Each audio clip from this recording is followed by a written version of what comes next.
questions difficiles. Alors les questions difficiles en santé ne manquent pas, nous en aborderons tout à l'heure avec Madame Costa-Lascaux. L'objectif, c'est que ce soit de façon transparente, c'est-à-dire partagée, acceptable par tous. Il n'y a jamais qu'une seule réponse, mais parmi toutes ces réponses, il y en a une qui peut être plus facilement argumentable. Et j'ai listé ici quelques questions habituelles, la question de la juste allocation des ressources, par exemple, ou de la résolution des cas difficiles. Alors tout ceci est le fruit d'une réflexion parlementaire. Je dois accuser le député Jean-Louis Touraine, qui est très occupé sur les questions de fin de vie, mais qui, parmi d'autres, a contribué à faire émerger ces espaces éthiques pour que nous soyons capables d'organiser un certain nombre de missions. Elles sont listées ici. La formation, la documentation, des rencontres, des débats publics, d'une certaine façon, ce que nous faisons. Alors, pour reprendre la formation, la documentation, vous trouverez des documents qui présentent un enseignement que nous avons mis en commun, en place, entre nos 4 universités régionales. Pour ce qui concerne les rencontres, sachez qu'il y a de façon quasi permanente dans nos villes de la région, et je rappelle que notre nouvelle région, Auvergne-Rhône-Alpes, est aussi peuplée que la Suisse, et presque 2 fois plus grande. C'est vous dire qu'il y a lieu de mettre en place des systèmes d'échange parce que nous ne pouvons pas être tout le temps ni partout. Donc il y a des cafés éthiques avec différents thèmes, vous trouverez tout ceci sur les sites.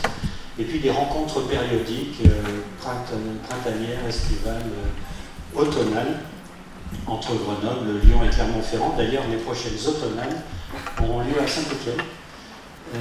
C'est vous dire que nous naviguons assez régulièrement dans la région et c'est à tour de rôle. Les suivantes, Clermont-Ferrand, ensuite Grenoble, et dans 3 ans, nous reviendrons à Lyon. Alors, en ce qui concerne les débats publics, je voudrais surtout mentionner les états généraux de la bioéthique que nous avons mis en place dans le cadre de la préparation des révisions des lois de bioéthique. Vous donnez un chiffre, 4000 personnes ont participé à 36 débats sur 6 thèmes qui vont du début de vie à la fin de vie, en passant par le milieu de vie, c'est-à-dire greffe et don d'organes, intelligence artificielle, neurosciences, etc. Et ceci a donné lieu à 36 rapports et 6 rapports de synthèse transversale. Et j'en profite pour saluer les étudiants, master, chargés de mission, philosophes, qui ont travaillé sur tous ces sujets. Vous entrez ici dans la 18e promotion de l'enseignement d'éthique, donc il y a bientôt 20 ans que nous avons créé ceci. Et pour mémoire, je voudrais rendre hommage aux grands orateurs. Madame Costa-Lascaux, vous les découvrez peut-être, mais vous avez eu Claude Durier pour vous présider, Didier Sicard, qui à l'époque était le président du comité national d'éthique. Et bien voilà. Bernard Mercier, qui lui était le président du comité d'éthique suisse, Lazare Bénard-Royot du Centre anomalique d'éthique, François Blanchard, il présidait à l'époque l'espace éthique de maladie d'Alzheimer, les maladies neurodégénératives, les Allemandes. Je ne connais pas, je ne suis pas allée pour la maladie d'Alzheimer. Non, on n'est pas passé. Jean-François Guérin, Bernard Laurent, qui est à Saint-Étienne et qui préside le comité scientifique de la Fondation Apicile, Stéphane Bonvalet, qui était un sportif de haut niveau, qui est toujours, Jean-Philippe Pierron, le doyen de la fac de philo, Philippe Romano, qui préside une association de patients, Loïc Geffroy, que je salue ici, qui, en tant qu'économiste et directeur d'agence régionale, témoignait des rapports entre argent, santé et management.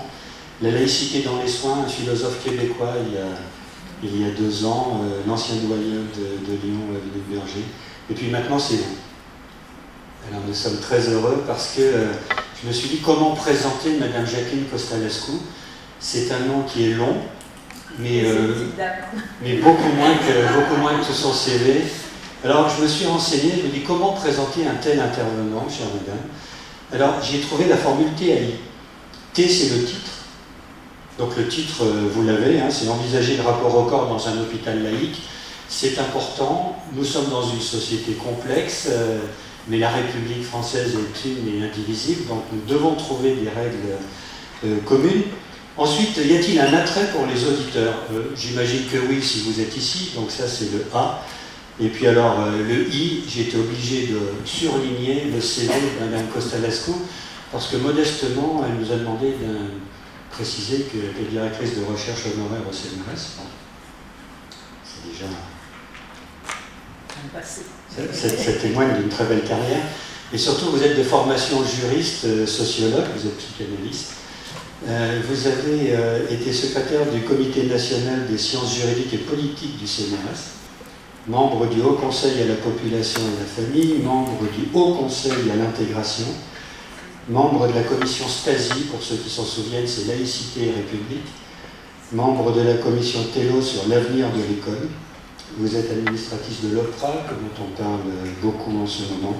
Et puis je passe sur tout un ensemble de titres qui sont tout aussi importants pour témoigner de votre parcours.